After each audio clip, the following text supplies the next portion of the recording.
ভারতের সর্বোচ্চ গণতান্ত্রিক পদে আসীন রয়েছেন রাষ্ট্রপতি দ্রৌপদী মুর্মু, কিন্তু সম্প্রতি তিনি রাজ্যে পৌঁছেছিলেন ইন্টারন্যাশনাল সান্থাল কাউন্সিলের নবম সম্মেলনে। আর সেখানেই তিনি তার প্রোটোকল নিয়ে রাজ্য সরকারের প্রতি ক্ষোভ প্রকাশ করেন এবং তা ঘিরে দেশ জুড়ে শুরু হয়েছে তীব্র প্রতিক্রিয়া। আর এই ঘটনার প্রতিবাদে আজ আদিবাসীদের যুক্ত front United forum of all Adivasi organization অর্থাৎ UFAAO এর আহ্বানে এক প্রতিবাদ ও ধিক্কার মিছিলের আয়োজন করা হয়। এ বিষয়ে আমরা কথা বলবো। এই মুহূর্তে আমার সঙ্গে টেলিফোন লাইনে রয়েছেন আমাদের প্রতিনিধি, এই মুহূর্তে আমার সঙ্গে টেলিফোন লাইনে রয়েছেন তৃণমূল নেতা দেবু টুডু। দেবুবাবু নমস্কার, কেটিভি বাংলায় আপনাকে স্বাগত। আপনার সঙ্গে রয়েছি আমি কুনামি। সম্প্রতি রাষ্ট্রপতি পশ্চিমবঙ্গে এসেছিলেন ইন্টারন্যাশনাল সান্থাল কাউন্সিলের নবম সম্মেলনে প্রধান অতিথি হিসেবে যোগ দেন তিনি, আর সেখান থেকে তার প্রোটোকল নিয়ে তিনি রাজ্য সরকারের প্রতি ক্ষোভ প্রকাশ করেছিলেন এবং তা ঘিরে দেশ জুড়ে শুরু হয়েছে তীব্র প্রতিক্রিয়া। আজ এই ঘটনার প্রতিবাদে আদিবাসীদের যুক্ত front United forum of all Adivasi অর্গানাইজেশনের আহ্বানে একটি প্রতিবাদ ও ধিক্কার মিছিলের আয়োজন করা হয়েছে। কি বলবেন এ বিষয়ে আপনি? দেখুন,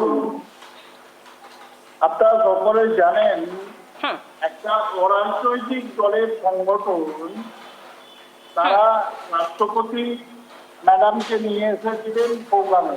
সেখানে প্রোগ্রামে কি হয়েছে তার দায়িত্ব থাকছেন অর্গানাইজেশনের, তাদের দায়িত্ব। আমাদের সরকারের তরফ থেকে আমাদের শিলিগুড়ির মেয়র উপস্থিত ছিলেন সম্বর্ধনা জানাতে, এবং যেটুকু করা দরকার ছিল সেটুকু করেছে আমাদের প্রশাসন। তারপরও কেউ যদি মনে করে যে আমাদের রাষ্ট্রপতিকে অপমান করেছে, এটা আমরা মনে করিয়ে দিই সবাইকে সেই দিনকার কথা মাত্র। রাষ্ট্রপতি ভবনে ওই দুই জমিদার চেয়ারে বসে আছে আর রাষ্ট্রপতি ম্যাডাম দাঁড়িয়ে আছেন।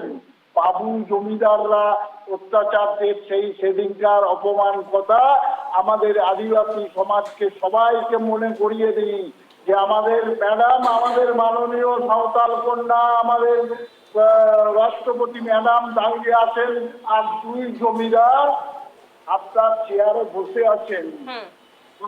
মুসলমান কত বড় অত্যাচার নির্যাতন ভারতবর্ষের বুকে দেখা যায় না। সংবিধানে একজন রাষ্ট্রপতি দাঁড়িয়ে আছে আর দুজন জমিদার, এক শ্রেণীর জমিদার তারা চেয়ারে বসে আছেন। সেই দৃশ্যটা ভুলে গেছে? আমরা ভুলিনি সেই দৃশ্যটা। আজকে যারা বলছে অপমানের কথা, আমরা তাদের সঙ্গে সহমত।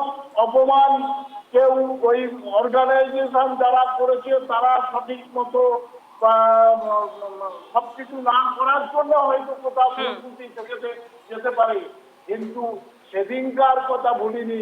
একজন সাঁওতাল মেয়ে রাষ্ট্রপতি তাকে দান করিয়ে রেখেছে আর দুই জমিদার বাবু, দীপু, শোষক, সেই শোষক দুজন চেয়ারে বসে আছে। এখনো ভুলিনি তো সেই দিনকার কথা। আজকে মনে করিয়ে দিই ভারতবর্ষের সমস্ত আদিবাসী এবং সাঁওতালদের সেদিনকার কথা ভুলিনি। সেই বাবুরা চেয়ারে বসে আছে আর আমাদের ম্যাডামকে দাঁড় করিয়ে রেখেছি। বেশ বেশ, ধন্যবাদ দেবুবাবু আমাদেরকে সময় দেওয়ার জন্য। আমরা কথা বললাম তৃণমূল নেতা দেবু টুডুর সঙ্গে এবং তার যে প্রতিক্রিয়া এই বিষয়টি নিয়ে তিনি জানালেন, একসময় প্রধানমন্ত্রী নরেন্দ্র মোদী নিজে রাষ্ট্রপতি দ্রৌপদী মুর্মুকে দাঁড় করিয়ে তারা বসেছিলেন, অপমান করা হয়েছিল সেই সময়, সেই কথা এখনো পর্যন্ত তারা বলেননি এবং রাজ্যের তরফে যথেষ্ট সহযোগিতা করা হয়েছিল দ্রৌপদী মুর্মু যখন রাজ্যে এসেছিলেন, কিন্তু তারপরেও মিথ্যে অভিযোগ আনা হচ্ছে বলেই কিন্তু তিনি অভিযোগ করলেন।